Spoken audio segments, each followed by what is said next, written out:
हरियाणा में आज खासी हलचल। वजह यह है कि आज पेश होगा हरियाणा का बजट। मुख्यमंत्री मनोहर लाल पेश करेंगे चौथा बजट बतौर वित्त मंत्री। ये चौथा बजट है मनोहर लाल का। 1,85,000 करोड़ का बजट हो सकता है पेश। नई योजनाओं पर हो सकता है फोकस। किसानों से लेकर युवाओं पर फोकस करेगी मनोहर सरकार। किसानों को लेकर हो सकते हैं बड़े ऐलान।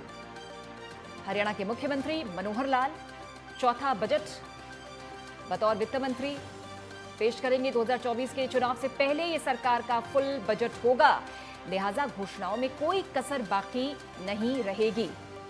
मुख्यमंत्री ने बतौर वित्त मंत्री पिछले साल 1,77,255 करोड़ का बजट दिया था, जबकि उससे पहले वर्ष यानी 2020-21 में 1,53,384 करोड़ का बजट था।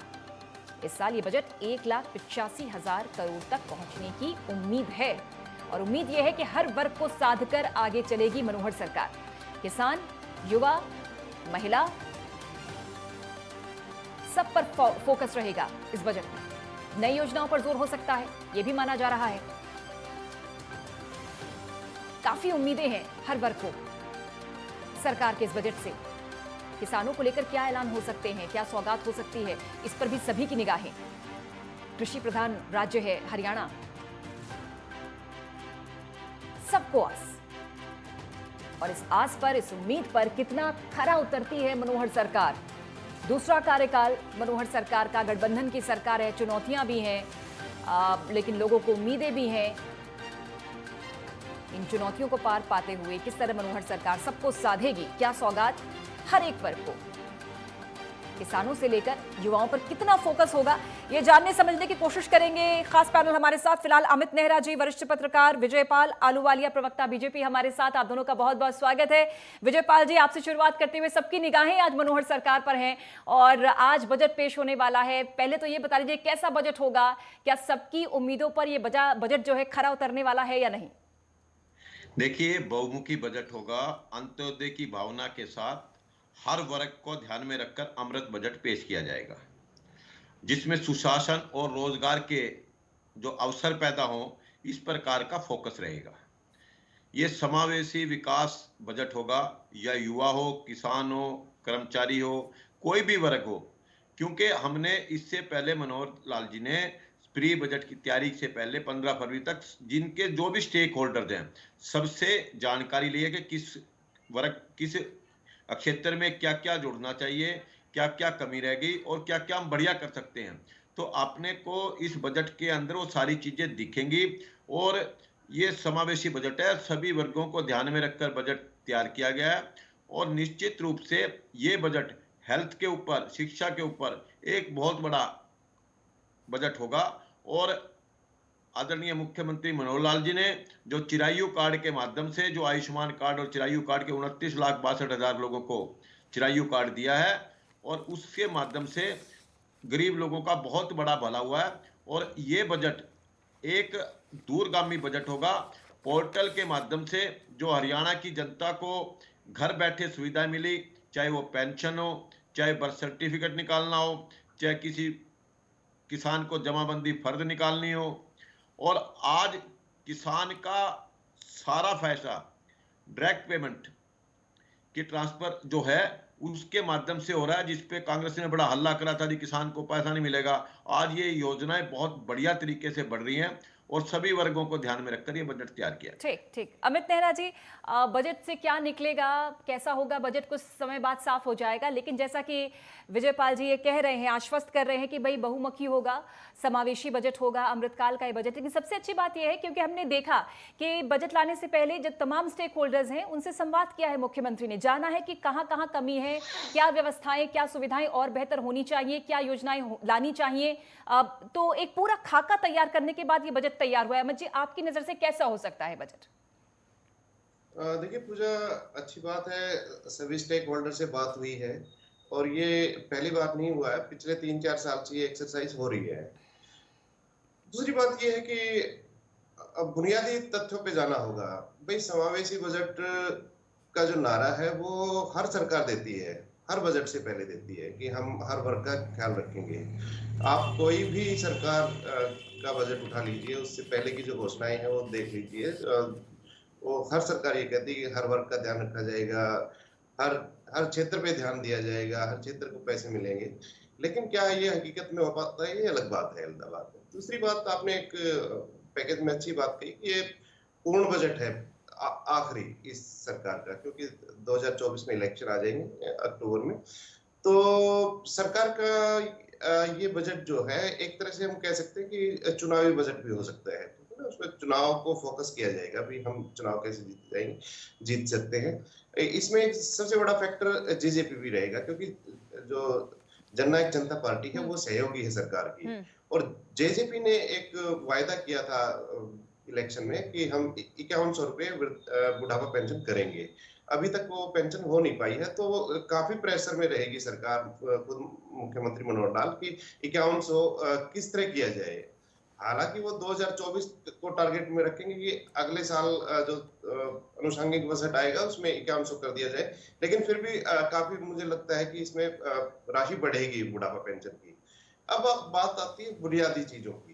भाई, आपने एक पैकेज में बात बताई कि 1,77,000 करोड़ का पिछले साल बजट था, तो मुझे ये लगता है कि शायद एक हाइप बनाने के लिए इस बार हो सकता है कि 2 लाख का एक जो मेंटली बैरियर होता है ना, एक साइकोलॉजिकल बैरियर, कि हो सकता है कि 2 लाख करोड़ का बजट पेश कर दे सरकार, कि हम 2 लाख करोड़ का बजट लेके आए हैं, तो एक थोड़ा सा अट्रैक्शन दिया जाता है, क्योंकि पिछला जो बजट था वो 1,53,000 करोड़ का था, तो 15% बढ़ोतरी हुई थी 1,70,000 करोड़ में। तो अगर 15% करते इसमें ऐड करते हैं, तो आंकड़ा 2 लाख को पार कर जाता है। तो एक ये हो सकता है कि 2 लाख करोड़ का बजट पेश कर दे। अब बात आती है जो सबसे गंभीर मुद्दा है, और हर सरकार के लिए होना चाहिए, केंद्र सरकार के लिए भी, राज्य सरकार के लिए भी, जो राजकोषीय घाटा है, जो फिस्कल डेफिसिट है, उस पर चर्चा होनी चाहिए। उस पर चर्चा बहुत कम होती है। पिछली बार जो राजकोषीय घाटा था हरियाणा का, वो 2.96% था। हालांकि जो केंद्रीय वित्त आयोग है उसकी जो गाइडलाइन है वो कहती कि 3.5% से सॉरी कम रहना चाहिए। हालांकि उस सीमा में तो है, लेकिन सरकार को चाहिए कि इसको और कम करे, ताकि जो घाटा है वो कम हो जाए। क्योंकि हरियाणा सरकार पे जो ऋण है, स्टेट पे ऋण है, वो पिछली बार सरकार ने ये कहा था कि 2.5 लाख करोड़ के आसपास हमारे ऊपर ऋण है, और ये निश्चित तौर पे इस बार बढ़ा मिलेगा, 3 लाख करोड़ का भी आंकड़ा पार कर सकता है। तो उसको कैसे पार किया जाए, क्योंकि एक बहुत बड़ी जो राशि है, अमाउंट है, वो लोन की किस्त देने में खर्च हो जाती है। तो ये भी एक बड़ा चैलेंज रहेगा सरकार। ठीक, अमित नेहरा जी। मोहम्मद इलियास भी हमारे साथ जुड़ गए हैं, विधायक कांग्रेस। इलियास जी, बहुत बहुत स्वागत आपका नेटवर्क 10 पर। आप तक आवाज पहुंच रही है सर? बड़ा ही बड़ा ऐतिहासिक दिन है आज हरियाणा के लिए, सरकार के लिए भी और आपके लिए भी, क्योंकि बजट आ रहा है। बजट से आपको कितनी उम्मीदें हैं, और कहां कहां आपको लगता है कि बजट फोकस होना चाहिए? किसान, युवा, महिला, सभी की बहुत उम्मीदें हैं सर। आप बताइए, कांग्रेस के नजरिए से बजट कैसा हो जो कि समावेशी हो, और उसमें क्या प्राथमिकताएं होनी चाहिए? बहन जी, जहाँ तक बजट का संबंध है, हर सरकार जो है सालाना बजट पेश करती है, जैसा कि आज जो है वो हमारे फाइनेंस मिनिस्टर श्री मनोहर लाल जी पेश करने जा रहे हैं। पिछली दफा भी इन्होंने बजट, हरियाणा प्रदेश का सरकार ने बजट पेश किया था, और उस वक्त भी ये कहा गया था कि हमने हर वर्ग को उसमें ख्याल रखा है, सबको राहत देने की कोशिश की है, और सबको बेनिफिशियरी बजट हमने पेश किया है। लेकिन बड़े अफसोस के साथ कहना पड़ता है, जिस तरह महामहिम गवर्नर साहब का अभिभाषण था, उसमें जो चीजें दर्शाई गई थी, हमने जो अनुभव किया है वो ये पाया गया था कि जो बजट के जो अभिभाषण के दौरान जो तारीफें की गई थी सरकार द्वारा, वो बिल्कुल तथ्यों के आधार पर नहीं थी। इसलिए हम ये कह सकते हैं कि पिछले साल जो बजट पेश किया था उसमें भी यही कहा गया था। लेकिन बड़े अफसोस की बात है, आज हरियाणा प्रदेश का हर वर्ग दुखी है, और अगर बजट को सही पेश किया जाता या हरियाणा की जनता को सोच समझ कर उनकी समस्याओं को देखकर अगर उनको योजना दी जाती, तो शायद आज हरियाणा प्रदेश का हर वर्ग जो है दुखी नहीं होता। आपके सामने की बात है, किसान अपनी जगह जो है वो अपनी जगह प्रदर्शन कर रहा है और जो बहुत से वादे किसानों के लिए किए गए थे वो आज तक इन्होंने पूरे नहीं किए, चाहे वो एमएसपी की भी बात थी और चाहे वो मंडियों के लेने की बात थी। और किसान जो है वो बराबर जो है वो अपनी प्रदर्शन कर रहे हैं। ठीक इसी प्रकार जो है युवाओं को इन्होंने नौकरी देने का वादा किया था, लाखों नौकरी हम देंगे, लेकिन बड़े अफसोस की बात है आज हरियाणा प्रदेश का एक युवा जो है वो बेरोजगार है और वो बेरोजगारी लगातार बढ़ती जा रही है। इसी तरीके से इन्होंने कर्मचारियों के लिए भी ये कहा गया था पिछले साल 21-22 के बजट में कि हम कर्मचारियों को जो है सारी सहूलियतें देंगे, लेकिन अब देखने में ये आया है, जो रियलिटी में जो अनुभव किया जा रहा है आज की तारीख में, हर वर्ग जो है हरियाणा प्रदेश का, चाहे वो युवा हो, चाहे वो कर्मचारी हो, चाहे वो किसान हो और चाहे वो महिला हो, हर वर्ग दुखी है। और उसका नतीजा ये है कि आज चारों तरफ हरियाणा प्रदेश में जो हाहाकार मच रही है और लोग प्रदर्शन पर प्रदर्शन कर रहे हैं। लिहाजा अब जो आज जो बजट पेश होने जा रहा है, हमें पूरा यकीन है जिस तरह पिछला बजट जो है इन्होंने अपनी तरफ से जो दिया था उसमें ये सरकार फेलियर रही है। कि आने वाला बजट भी हम ये समझते हैं कि ये बिल्कुल निराशाजनक होगा और किसी भी वर्ग को जिस तरह अब इस वक्त जो है वो हर वर्ग दुखी है, आइंदा जब ये सरकार जो बजट पेश करेगी तो उसमें कोई विजयपाल जी, उम्मीद है आपने इल्लास जी को सुना होगा, काफी नाराज है। वो कह रहे हैं कि धरातल पर आपने कोई काम नहीं किया, आपसे जवाब लेंगे। लेकिन विशाल पुरी जी जुड़े हुए हमारे साथ, अर्थशास्त्री। विशाल जी, आपका भी बहुत बहुत स्वागत।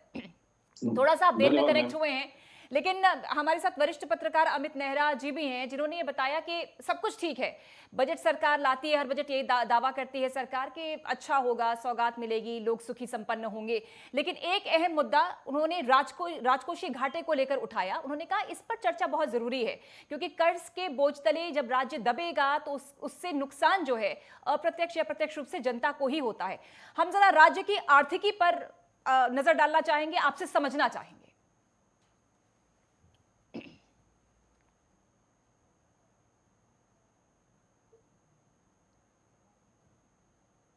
विशाल जी। हेलो, हाँ जी मैम, आप मेरे से बात कर रहे हैं? जी जी जी। हाँ मैम, आर्थिक तो देखो, जो इनका फिजिकल डेफिसिट होता है, that is the difference between जो आपकी इनकम होती है और जो आपका एक्सपेंडिचर होता है। तो ये जो हमारी स्टेट होती है, ये हमेशा होती है नेशनलिस्ट और ये सोशलिस्ट की इनकम। तो ये कभी प्रॉफिट मेकिंग होती नहीं है, कभी भी नहीं होगा राज्य में, हमेशा आपको कुछ सरप्लस ही मिलेगा, ये हमेशा डेफिसिट रहेगा ही रहेगा। ये हमारा जो प्रजातंत्र है ये ऐसे ही चलता है। तो इसके ऊपर तो सरकार को ये होना चाहिए कम से कम इसके नुकसान रहे, कम से कम डेफिसिट रहे, उसकी तरफ देखते रहे। पर साथ ही साथ इनको सोशल कार्य भी करने होते हैं, तो उसके लिए खर्चा करना पड़ता ही पड़ता है इनको। ये डेफिसिट तो ये ऐसी टर्म है, ये रहती ही रहती है हर बजट में, चाहे आप सेंटर वाले बजट में देखें चाहे स्टेट में देखें, ये डेफिसिट तो रहता ही रहता है। इसको कितना कम कर सकते हैं वो सरकार के ऊपर निर्भर करता है, वो इनकी अपनी सोच है, उसको कितना कम से कम कर सकती है। बट अगर आपको सोशलिस्ट कार्य करने हैं, सब कुछ करना है, तो आपको डेफिसिट तो होगा ही होगा। नहीं, लेकिन कितना जरूरी है विशाल जी कि बैलेंस करके चलें ताकि डेफिसिट कम से कम करना, that is the most important. वो ही जरूरी है, वो ही सरकार की इनकी आपकी अपनी दृष्टि के ऊपर डिपेंड करता है कि कितना करना चाहते हैं। ठीक। विजयपाल जी, आपने सुना मोहम्मद इल्लास साहब विधायक हैं कांग्रेस के, कह रहे थे कि भाई वादा तो आप हमेशा करते हैं, पिछली बार भी आपने किया था, लेकिन सच्चाई वो ये कह रहे हैं किसान नाराज हैं, एमएसपी काम नहीं, मंडी पर काम नहीं हुआ, युवा बेरोजगार हैं, हाहाकार हो रहा है, प्रोटेस्ट हो रहा है, वो नाखुश हैं और कह रहे हैं कि इस बजट से भी आप सिर्फ हवाई वादे तो करते हैं लेकिन धरातल पर कोई काम नहीं करते। जवाब दे दीजिए उनका। मैं सिलसिलेवार उनकी बात का जवाब दे रहा हूं। सबसे पहले तो उन्होंने नेगेटिव ही चर्चा शुरू की कि जो अगला बजट अभी पेश होना है उसके बारे में इनका दृष्टिकोण ही निराशा का है। कांग्रेस हताश हो चुकी है, मुझे समझ में आया है, सभी जनता को पता है। हताशा निराशा इनके बयान से स्पष्ट आ रही है। अगर ये धरातल के ऊपर काम देखते तो उसकी प्रशंसा करते। आज हेल्थ के अंदर चिरायु कार्ड और आयुष्मान कार्ड के तहत 29,62,000 लोगों को सीधा सीधा उसका परिवारों को बेनिफिट मिल रहा है। ये एक छोटी नहीं क्रांतिकारी परिवर्तन है। आज अगर इनको गरीब के दर्द पता होता है कि किस प्रकार से व्यक्ति जब बीमार होता है तो उसको पशु बेचकर भी अपना इलाज कराना पड़ता है, लेकिन इस सरकार ने 5 लाख रुपए तक का इलाज मुहैया कराने का जो आयुष्मान और चिरायु कार्ड से किया, ये एक बहुत बड़ी क्रांतिकारी बात है। दूसरा, इसके अंदर इनको ये नहीं दिख रहा कि किसान की एमएसपी के ऊपर हम 21 फसलें खरीद रही हैं। भावांतर भरपाई योजना के तहत हम काम कर रहे हैं। किसानों ने 1164 करोड़ रुपए प्रीमियम दिया और किसानों को 5462 करोड़ रुपए फसल बीमा योजना के तहत किसानों को मिले हैं। और आज किसान के खाते के अंदर सीधा पैसा जा रहा है, बिचौली हमने खत्म कर दी हैं। आज किसान के अंदर जो कांग्रेस के टाइम में जो प्राकृतिक आपदा आती थी 6,000 रुपए एकड़ देते थे, जो 2-2 रुपए के 5-5 रुपए के चेक हमने दिए हैं। इलियास जी, आपने भी उन चेकों को देखा है। आज हरियाणा सरकार 15,000 रुपए एकड़ आपदा का मुआवजा दे रही है। किसानों के लिए इतनी क्रांतिकारी योजनाएं, आज किसान को भावांतर भरपाई के साथ किसान बहुत ज्यादा खुश है। हाँ, निश्चित रूप से कांग्रेस खुश नहीं होगी क्योंकि किसान की खुशी इनसे देखी नहीं जा रही। और दूसरी बात मैं और कह रहा हूं, जहां तक युवा वर्ग की बात है, चौटाला साहब का 10 साल राज, कांग्रेस का हुड्डा साल का 2004 से 14 तक का राज, और 2014 से लेकर 2023 में है 1,11,000 से ज्यादा नौकरी हमने दे चुके हैं। अगर इनके ऑन रिकॉर्ड, मैं कह रहा हूं चैनल के ऊपर चैलेंज कर अगर इन्होंने 10 साल में इससे ज्यादा नौकरी दी हो तो ये बता दें। आज ये ओल्ड पेंशन स्कीम के पीछे पड़े हैं जो 2006 में हुड्डा सरकार ने बंद की थी। कल हुड्डा साहब ने कल कहा हमारे से गलती हो गई, और 2006 से लेकर 2014 तक उन्होंने उसको ठीक नहीं किया। आज जब उन्होंने देखा कि एक मुद्दा उठ गया, इसको विजयपाल जी, इसमें मैं एक ऐड कर रही हूँ क्वेश्चन, क्योंकि आपने पेंशन स्कीम का मुद्दा उठा ही लिया। जननायक जनता पार्टी के साथ गठबंधन में आप हैं, और जजपा का तो ये वादा था कि भाई पेंशन स्कीम हम लेकर आएंगे, बहाल करेंगे, और इसको लेकर बहुत आस भी है। जो इस पे प्रेशर है आपका कि नहीं, इस पर किस तरह का रिएक्शन हो सकता है बजट में? अभी हमने इसमें कमेटी बनाई है, और मैं आपको बता रहा हूं कि अभी हम 2 बातें साथ साथ कर रहे थे। अभी हमारे अर्थशास्त्री बैठे हैं, वरिष्ठ पत्रकार भी बैठे हैं, हमारे विधायक जी इलियास जी बैठे हैं, जो घाटे की बजट की पेश होने की बात कर रहे हैं। देखिए क्या है, पैसा वही है, उसको किस प्रकार से खर्च करना है, हमारी जो लिमिट है। लेकिन विजयपाल जी, जनता तो ये नहीं समझती ना सर, जब आपने वादा किया उसको तो आस है, उसको राजकोषीय घाटा समझ नहीं आएगा सर। हमने कोई वादा नहीं किया। नहीं, जजपा ने तो किया था सर। जजपा अभी देखो, अभी एक सेकंड, हमने कोई वादा नहीं किया, जजपा ने वादा किया। उन वादों में से भी कुछ वादे हम सिलसिलेवार उसको पूरा कर रहे हैं, और निश्चित रूप से इसके लिए एक कमेटी गठित की गई है। उसके बाद जो उनके सुझाव आएंगे उसके ऊपर कार्यान्वयन होगा। और आज हरियाणा के अंदर मैं कहता हूं पोर्टल के माध्यम से आज आपको जमाबंदी निकालनी हो, आज आपको बर्थ सर्टिफिकेट निकालना हो, आज आपकी घर बैठे बुढ़ापा पेंशन बन रही है। आज पीपी का समस्या क्या है, जब कोई काम होता है, एक समस्या सबसे बड़ी क्या है विपक्ष की, अगर 1 लाख परिवार का भला हुआ और 2,000 परिवारों के अंदर कोई कमी रहेगी डॉक्यूमेंट्स अपलोड करने में, वो 2,000 परिवारों की चर्चा करके जो 1 लाख परिवारों को लाभ मिला है उनके बाद में चर्चा नहीं करते। उदाहरण का शब्द दे रहा हूं मैं इसमें, और उनकी चर्चा नहीं करते। फिर जब ये हार जाते हैं फिर वो कहते हैं कि ईवीएम में दिक्कत हो गई। अरे भाई, जिन 1 लाख परिवार का भला हुआ वो सरकार की वाहवाही कर रहे हैं, लेकिन ये जो 2,000 परिवार कोई दिक्कत रही। मैं एक आपके चैनल से जिम्मेवारी से एक बात कहता हूं, नहीं तो विपक्ष का तो ये काम है ना कि जो जिनकी आवाज नहीं पहुंच रही उनकी आवाज पहुंचाने का। विजयपाल जी, वो आपको स्वीकार करना पड़ेगा सर। मैं बिल्कुल कहता हूं, आज टेक्नोलॉजी का जमाना है, मैं यही तो बताना चाह रहा हूं। वो कहें कि 2,000 परिवार के पात्र व्यक्ति थे, इनका राशन कार्ड गलत कट गया। मैं आपके चैनल के ऊपर जिम्मेवारी से एक बात कह रहा हूं कि सभी जो पात्र व्यक्ति हैं जिसका बीपीएल कार्ड बनना है, 100% अगर नहीं बना वो बनेगा। हमने 1,12,000 राशन कार्ड इसमें ठीक किए हैं, और आगे भी इसको करते रहेंगे। किसी भी कंपिटेंट पात्र व्यक्ति को जो सरकार की स्कीम है उसको कहीं जाने की जरूरत नहीं, अपलोड करना है और उसी के हिसाब से उसको बेनिफिट मिलने वाला। ये टेक्नोलॉजी का जमाना है, और अब अपोजिशन में कोई भी सरकार हो, अब उनको आलोचना का पुराना दायरा बदलना पड़ेगा। वही घिसे गिटे जो आप, वही घिसी पिटे बातें। एक स्कूल में दिक्कत हो गई, सारा शिक्षा जगत खराब हो गया। ये अब ठीक, कांग्रेस विजयपाल जी, का चूंकि प्रवक्ता चूंकि बीजेपी का इलाज साहब को प्रवक्ता। सदन में जाना है। इलाज जी, आपने पूरी बात विस्तार से सुनी है, संक्षेप में आप कुछ कहना चाहेंगे, क्योंकि आपको आपकी रवानगी है अब। मैं ये कहना चाहता हूं, जैसा कि विजयपाल जी कह रहे थे कि हमने जो है वो पेंशन देने का काम किया और हमने कोई वादा नहीं किया, जबकि हरियाणा प्रदेश की जनता जानती है, सारी देश जानता है, सारा प्रदेश जानता है ओल्ड कि पेंशन की बात है इलाज जो आज जी, बीजेपी इलाज की जी, ओल्ड बीजेपी पेंशन जो सरकार आपने की बंद करी सहयोगी है, थी, इन्होंने जो 5100 पुरानी रुपए स्कीम, पेंशन इलाज जी, मैं देने का उसकी बात वादा कर रहा किया हूं। था और बधाई 5100 रुपए पेंशन देने के साथ साथ इन्होंने ये ओल्ड पेंशन पेंशन काटने का काम किया है और वो सही मायने में पेंशन देने का काम नहीं किया। ठीक ये इसी हुड्डा तरीके सरकार से के इन्होंने समय कहा में 2 लाख किसान की की लिमिट थी। दशा जो है वो बहुत अच्छी है। मैं इस बारे में ये कहना चाहूंगा कि हरियाणा प्रदेश के अंदर जिस वक्त से 2019 से सरकार बनी है, आज तक किसानों का चाहे ओलावृष्टि से कोई फसल खराब हुई हो, चाहे बेमौसमी बारिश की वजह से फसल खराब हुई हो, आज तक इन्होंने किसी को 1 रुपया देने का जो है मुआवजा देने का काम नहीं किया। इसी तरीके से पंचायतों के लिए आप देख रहे हैं, इन्होंने सारा सिस्टम जो है ई टेंडरिंग का लागू किया है। मैं ये समझता हूँ कि ई टेंडरिंग में सिर्फ 2 लाख रुपए मात्र इन्होंने पंचायत के लिए इख्तियार दिया है, जबकि पिछली सरकारों में ये हुआ करता था बाकायदा पंचायतों को जो है वो राशि दी जाया करती थी, जिससे पंचायतों में पंचायत के लोग विकास किया करते थे। क्योंकि पंचायत बॉडी भी जो है इलेक्टेड बॉडी है, इसका मतलब है इन्होंने पंचायत संस्थाओं पे विश्वास ही नहीं है।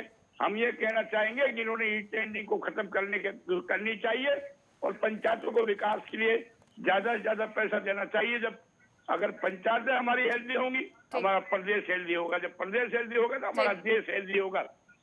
बिल्कुल, इसी गंभीरता के तरीके साथ से ऐसे इन्होंने सुझावों का बहुत स्वागत है। आंगनवाड़ी वर्करों की समस्याओं का कोई समाधान नहीं किया और जब हरियाणा प्रदेश का हर वर्ग, चाहे वो कर्मचारी हो, चाहे किसान हो, चाहे आंगनवाड़ी वर्कर हो, जब वो अपनी जायज मांगों को लेकर प्रदर्शन करते हैं तो उनको जो है वो बजाय उनकी मांगों को मानते हुए होना तो ये चाहिए, उनसे बैठकर बात करनी चाहिए और उनकी समस्याओं को निदान करना चाहिए। लेकिन बड़े अफसोस की बात है, हरियाणा सरकार जो है बजाय समस्या को निदान करने के उन पर लाठी बरसाने का काम करते हैं। वैसे तो बजट तो हमेशा ही जो ये कहकर ये पेश करते रहे हैं कि हम हर वर्ग को हम राहत देंगे। अगर हर वर्ग को राहत अगर इन्होंने दी होती तो आज हरियाणा प्रदेश के हालात ये नहीं होते, हर वर्ग जो है वो प्रदर्शन पर उतारू नहीं होता। ठीक ठीक, इल्लाज साहब, शुक्रिया आपका समय देने के लिए, बहुत शुक्रिया। और आपके सुझाव निश्चित तौर पर ये बहुत जरूरी है कि सरकार सबके सुझाव लेकर आगे बढ़े। हालांकि सरकार का दावा है कि इस बार जो बजट आने वाला है वो हर बार की तरह समावेशी है, बहुमुखी है और अमृतकाल का बजट है। नजर सबकी है। फिलहाल एक छोटा सा अंतराल हम ले रहे हैं, इस बड़ी पेशकश पर लगातार हम बने हुए हैं।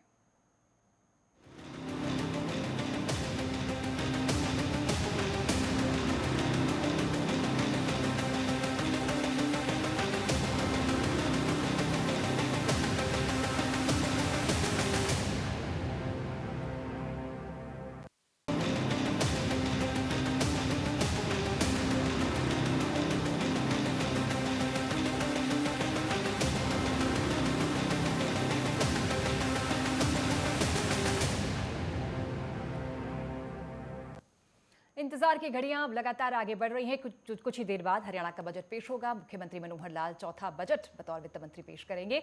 सबकी निगाहें इस बजट पर है क्योंकि ये पूर्ण बजट है। 2024 से पहले ये पूर्ण बजट जिस पर सभी का फोकस रहेगा और सरकार का दावा है कि हर वर्ग को ध्यान में रखकर ये बजट बनाया गया है। समावेशी है, बहुमुखी है, अमृतकाल का बजट है, पूर्ण बजट। हालांकि ये भी माना जा रहा है कि चुनावी भी हो सकता है। सरकार का दावा है कि सुशासन, रोजगार, सब पर फोकस किया गया है।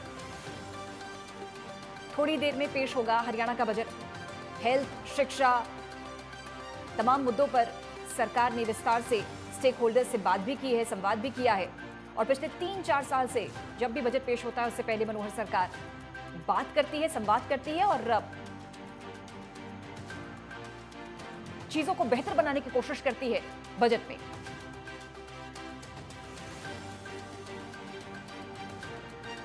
गठबंधन की सरकार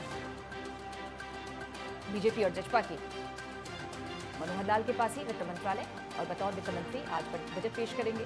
कुछ ही देर में बजट पेश होगा। किसानों को क्या मिलता है, महिला, युवा, शिक्षा, स्वास्थ्य, किस तरह से सरकार फोकस रखती है बजट का।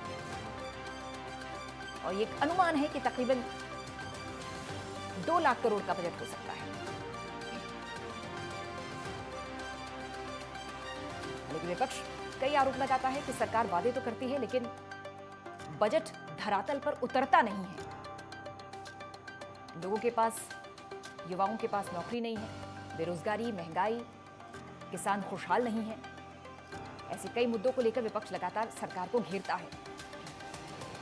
अब देखना होगा कि बजट के माध्यम से हर वर्ग को किस तरह से साथ पाती है मनोहर सरकार।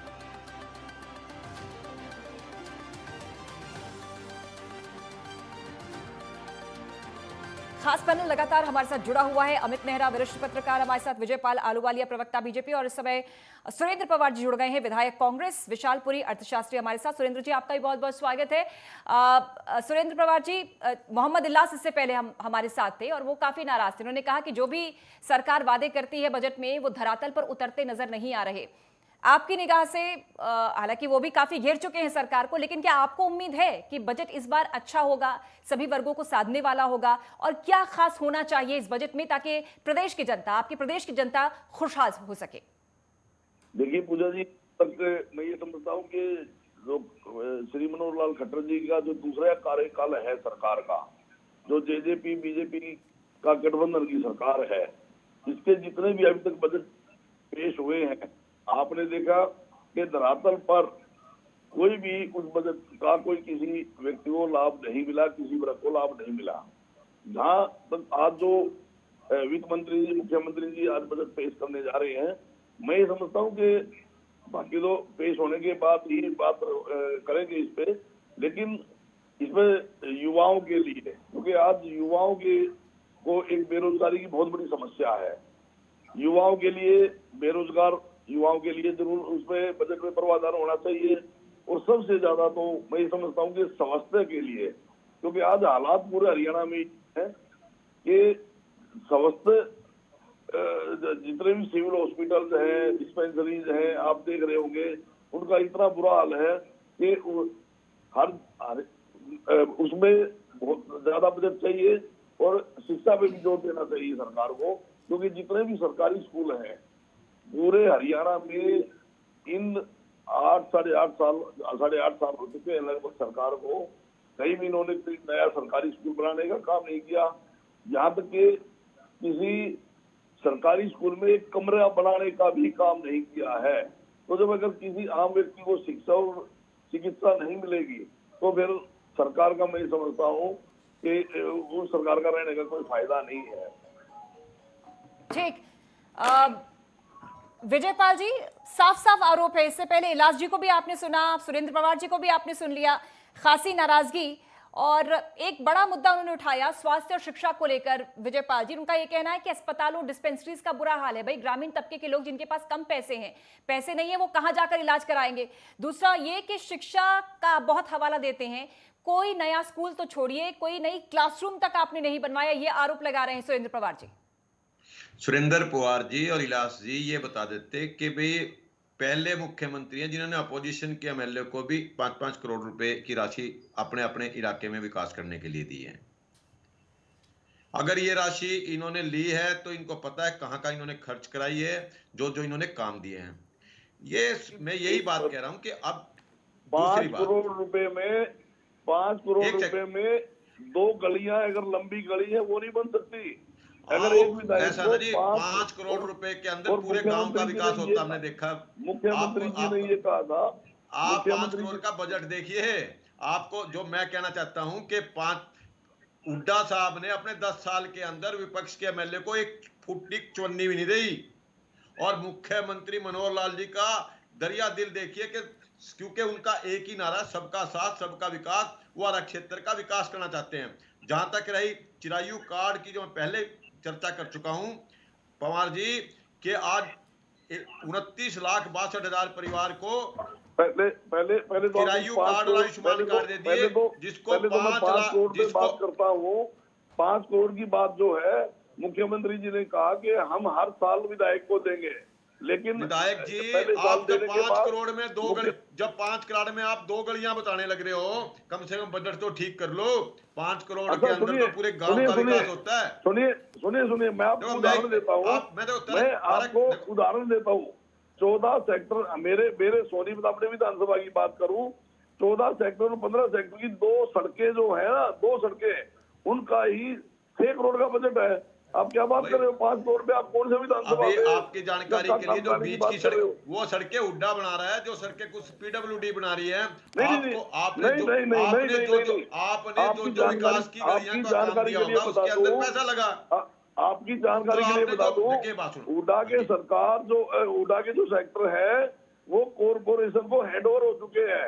और आपको एक और बात बता दूं, किसी भी कॉरपोरेशन में हरियाणा सरकार ने 100 रुपए भी बजट नहीं दिया है। अगर ये आंकड़े मैं बता रहा हूँ, और सोनीपत में कॉरपोरेशन बने 3 साल हो चुके हैं, और 100 रुपए भी अगर सरकार ने दिए हो तो आप बता दें, 100 रुपए भी अगर सरकार ने दिए हो तो 100 रुपए, आप तो करोड़ों की बात कर रहे हो। विधायक जी, अगर आप का नगर निगम का चेयरमैन है सोनीपत में, आप उससे एक बार चर्चा तो कर लो फोन पे कितने मिले हैं, फिर उसके बाद बता देना। मैं हर मीटिंग में जाता हूँ, उनसे क्या चर्चा करूं? मैं देखो बात देखिए, ये चीज ऑन, ये मैं बिल्कुल फैक्ट पे बात करता हूँ, ऑन रिकॉर्ड चीज है, जो चीज है वो आपको पता है। बताइए, सोनीपत कॉर्पोरेशन में सरकार ने कितने पैसे दिए बता दें। देखिए, अभी मैं आपको यही बात कह रहा हूँ कि एक बार नगर निगम के चेयरमैन जी से पूछ लो आप कितने मिले हैं। अगर नहीं मिले तो देखिए, मैं बता रहा हूँ, मैं नगर निगम का मेंबर भी हूँ, मैं नगर निगम मुझे पता है। और मैं आपको बताना चाह रहा हूं कि एक सिस्टम है, उस सिस्टम के तहत हर नगर निगम को, हर नगर परिषद को, हर नगर पालिका को पैसा मिलता है, और उसका हिस्सा आपको मिल चुका है। और वो एग्जैक्ट आंकड़ा चाहिए तो मैं आपको एग्जैक्ट आंकड़ा आपके व्हाट्सएप पे भी भेज दूंगा। मैं जो आपको बता रहा हूँ, नया सोनीपत में कॉर्पोरेशन बना, और जब से कॉर्पोरेशन बना है तब से मैं ये कहूंगा, बल्कि जो गांव जोड़े गए थे ना सरकार द्वारा, उन गाँव का जो पैसा था वो उसमें खर्च कर दिया। जब गाँव चलो हम इस चर्चा को सोनीपत में ना महदूद करें कि हरियाणा का बजट है, हरियाणा के हर वर्ग को ध्यान में रखकर बजट बनाया जा रहा है। बिल्कुल। और लेकिन ये वास्तव में विजयपाल जी और सुरेंद्र पवार जी, गंभीरता के साथ जब इस चर्चा होती है तो वास्तव में ये फलदायी होती है। अमित नेहरा जी, आप भी विजयपाल जी ने जो विधायक प्रत्येक विधानसभा की 5 करोड़ की बात की है, तो इसलिए मैं उसको उस ओर लेके गया था। वो अच्छी बात है, कोई आपको सुरेंद्र पवार जी लेके जाना चाहिए, आपकी जिम्मेवारी बनती है, मैं इससे इंकार नहीं कर रहा। लेकिन आज की जो बजट की चर्चा है, हम इसके अंदर हर वर्ग को जो बेनिफिट दिया, आप एक बात का जवाब दीजिए कि आज इतने गरीब लोगों को नगर निगम के अंदर चिरायु कार्ड बनाए, कितने बड़े, उसकी जानकारी भी आपको होनी चाहिए। अगर वो आप पे जानकारी है तो आप दे दो। लेकिन मैं इसकी चर्चा को दूसरी तरफ लेके जाना चाह रहा हूं। चलिए ठीक, अमित नेहरा जी से भी एक कमेंट ले लेते हैं। अमित जी, जब हम विजयपाल जी को सुनते हैं तो लगता है कि सब चकाचक बढ़िया, एकदम बढ़िया चल रहा है, प्रदेश हर वर्ग खुश है। लेकिन जब हम सुरेंद्र पवार जी या मोहम्मद इल्लास को सुनते हैं तो लगता है प्रदेश की जनता गर्त में डूब रही है। आप वरिष्ठ पत्रकार हैं, आप हरियाणा के चप्पे चप्पे से वाकिफ भी हैं, कितना बदलाव आपको नजर आता है? मनोहर सरकार जो कहती है, जो बजट में लाती है, वो क्या धरातल पर उतरता नजर आता है या नहीं? क्योंकि चिरायु कार्ड का जिक्र कर रहे हैं, आयुष्मान कार्ड का जिक्र कर रहे हैं, कह रहे हैं कि किसान भावांतर योजना से खुश है, फसल बीमा योजना से खुश है, डीबीटी के माध्यम सीधा पैसा उसके खाते तक पहुंच रहा है, और भी तमाम चीजों का जब जिक्र कर रहे हैं सरकार की ओर से। आलूवालिया जी, उस पर आप मोहर लगाते हैं या नहीं? देखिए, तो हर सरकार का फर्ज होता है कि लौटती हूं सर, सुरेंद्र जी एक कमेंट ले लूं अमित नेहरा जी से। ठीक, हर सरकार ये वायदे करती है कि हम बजट ठीक करेंगे, हमारा बजट धरातल पर उतरेगा। लेकिन मैं आपको एक छोटा सा उदाहरण बताता हूँ कि बजट का सारा ये गड़बड़ झाला कहाँ पे है। मैं ये नहीं कह रहा कि इस सरकार में इस तरह की चीजें हुई हैं, ये शुरू से मैं देखता आ रहा हूँ, जब से मैंने पत्रकारिता शुरू की है। मान लिया अब बजट पेश हो गया अगले साल के लिए, तो ये जाके हर डिपार्टमेंट्स में पैसा आएगा जाके अगस्त सितंबर में। जैसे पैसा आएगा तो उसमें योजना बनानी शुरू करेगा डिपार्टमेंट कि हम अपने क्या योजना बनाएं जिससे हमारे स्टेक होल्डर हैं उनको फायदा मिले। तो फाइल चलती है, और वो सितंबर अक्टूबर में ये प्रोसेस शुरू होता है कि प्रपोजल लिए जाते हैं क्या किया जाए, और जाके वो अप्रूव होती है नवंबर दिसंबर तक। उसके बाद प्रपोजल जब अप्रूव हो जाती है तो फिर ये होता है कि चलो भाई इसको शुरू करते हैं, तब तक फरवरी आ जाता है। फरवरी आते ही क्या होता है कि मार्च दिखने लग जाता है, 31 मार्च तक वो पैसा खर्च करना ही करना है, नहीं तो पैसा लैप्स हो जाएगा। मुश्किल से 1.5-2 महीना बचता है डिपार्टमेंट्स के पास, हर डिपार्टमेंट के पास, कि लैप्स होने वाला है, फटाफट आप चीजें खरीदो, ये दो, उसको दो, वो दो। तो 1.5-2 महीने में जो बंदरबाट होती है, जो इस टाइम चल रही है जो डिपार्टमेंट्स में, तो वो नहीं होनी चाहिए। उसमें क्या है कि प्रेशर बन जाता है, भाई आपको जो पैसा अलोकेट हुआ है इस डिपार्टमेंट को, वो फटाफट आपको पौने पौने करना ही करना है, नहीं तो आपसे सवाल पूछे जाएंगे, सरकार पूछेगी आपको जो पैसा मिला था उसका आपने क्या यूज किया। तो ये जो परंपरा है, ये पहली बात तो ये है कि इस पे लगाम लगनी चाहिए। भाई पहले से ही प्रपोजल आप ले लो डिपार्टमेंट से, भाई आप अपनी प्रपोजल लेके आओ और वो मंजूरी शुदा हो, उसके बाद अलोकेट हो जाए। मान लिया मई जून में पैसा चला जाए, तो वो 31 मार्च तक बिल्कुल एक स्मूथ फंक्शनिंग होनी चाहिए। वो फंक्शनिंग मुझे नहीं देखने में आई।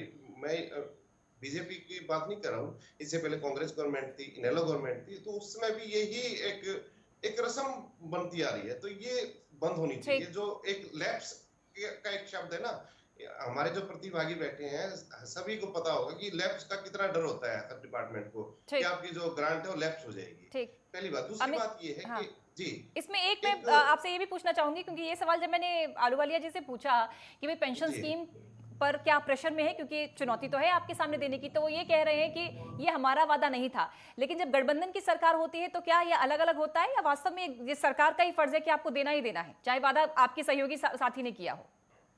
नहीं, इसमें पूजा एक कॉमन मिनिमम प्रोग्राम इन्होंने कहा था कि हम कॉमन मिनिमम प्रोग्राम लेके चलेंगे, और उसका अध्यक्ष बनाया था कमेटी बना के अनिल विज को।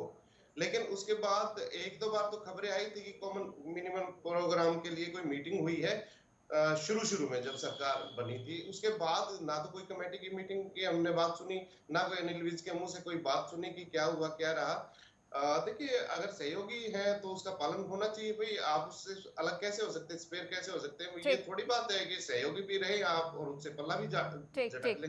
सुरेंद्र पवार जी कुछ कहना चाह रहे थे। ठीक, सुरेंद्र पवार जी। मैं ये बताना चाह रहा था कि 2017 में नरेला से कुंडली मेट्रो पास की गई थी, और उसमें बजट में प्रावधान रखा गया था, और बड़ा बीजेपी के हमारे नेताओं ने, स्थानीय नेताओं ने भी अखबारों में और बड़ा प्रेस कॉन्फ्रेंस के भी हमने जो है मेट्रो आ गई है वहां तक। आप ये बता दीजिए 5 साल हो गए, और जबकि पिछले साल भी जिक्र किया था माननीय मुख्यमंत्री जी ने कि हम मेट्रो को और पानीपत तक ले जाना चाह रहे हैं। और मैंने पिछली बार भी ये बात की थी कि जी पानीपत तक तो छोड़ो, पहले जो नरेला से कुंडली तक की थी और कुंडली से ले आओ, तो कहाँ है वो बजट? ठीक। और बजट में जी पवार तो साहब, आप ये तो सिर्फ ये है कि एक दिखावटी लोगों के लिए जो, अब जैसे कल का भी मैं बताऊं कि 3 दिन पहले माननीय राज्यपाल जी ने जो अभिभाषण पढ़ा, तो वो एक तरह से ये है कि लोगों को भ्रमित करने वाला है। अगर उसमें धरातल पे आप देखिए तो कुछ है ही नहीं धरातल पे कहीं भी। ठीक। आलूवालिया जी, अब खोज के आंकड़े ला रहे हैं पवार साहब। वो 2017 के बजट का जिक्र कर रहे हैं कि वादा आपने मेट्रो का किया था, खूब एड्स, प्रचार वचार सब कुछ किया, लेकिन धरातल पर कुछ नजर नहीं आया। देखिए, ये विधायक हैं, उनकी अपनी समस्या है, उन्होंने बिल्कुल ठीक कहा एक बात, लेकिन मैं एक बात, इनको जानकारी अधूरी है मेट्रो के बारे में भी। निश्चित रूप से कुंडली की जो घोषणा हुई थी उसके बारे में जो टेक्निकल काम है वो चला हुआ है, और ये परियोजना जो है पूरी सिरे चढ़ेगी, और ये हमारा सपना है कि पानीपत तक की ये योजना मेट्रो की बने, और आने वाले समय में योजना ये चढ़ेगी। मैं जो एक बात कहना चाह रहा हूँ कि निश्चित रूप से जो सुधार हुए हैं, वो सुधार आपने 2014 में बात की कि वो सुधार देखने के लिए तक लाएंगे। उससे पहले हमने कहा कि हमने पास कर दी, अब 19 में कह रहे हैं, आज आप कह रहे हैं बने तो की, लेकिन हम ये नहीं बता पाएंगे कब तक बनेगी। आप बजट सुन लो, उसके बाद बोलना, बजट के बाद फिर आप चैनल पे जुड़ेंगे हम। कोई नहीं, शाम को फिर मिलते हैं। ठीक है जी। हाँ, मिलते हैं, बिल्कुल मिलते हैं। और मैं आपको एक बात बताना चाह रहा हूं कि देखिए, इस समय टेक्नोलॉजी का जमाना, झूठ नहीं चलने वाला है। 1 मिनट के अंदर पता लगता है, बटन दबाते पता लग जाता है कौन सी घोषणा क्या है। एक नेहरू जी ने बहुत बढ़िया बात कही, मैं सहमत उनसे कुछ हद तक, कि वास्तव में जो बजट का खर्चा करने का सिस्टम है उसके अंदर काफी जगह बदलाव भी आया। मैं कुछ जानकारी करेक्ट कर दूं, कुछ ये लास्ट में कई बार रहती थी कि लास्ट के 1-2 महीने के अंदर पैसा करना, कुछ बजट के अंदर जो बजट अलॉट हो गया तो उस बजट का जिसका टेंडर हो गया तो उसका वो काम चलता रहता है, वो बजट लैप्स नहीं होगा। पहले ये था कि आपको वो पैसा खर्चना पड़ेगा, बिल की पेमेंट करनी पड़ेगी, अब ये नहीं है। अब ये है कि जो काम जारी है, अगर वो काम कंटिन्यू है तो उसकी पेमेंट उसी बजट के माध्यम से होगी।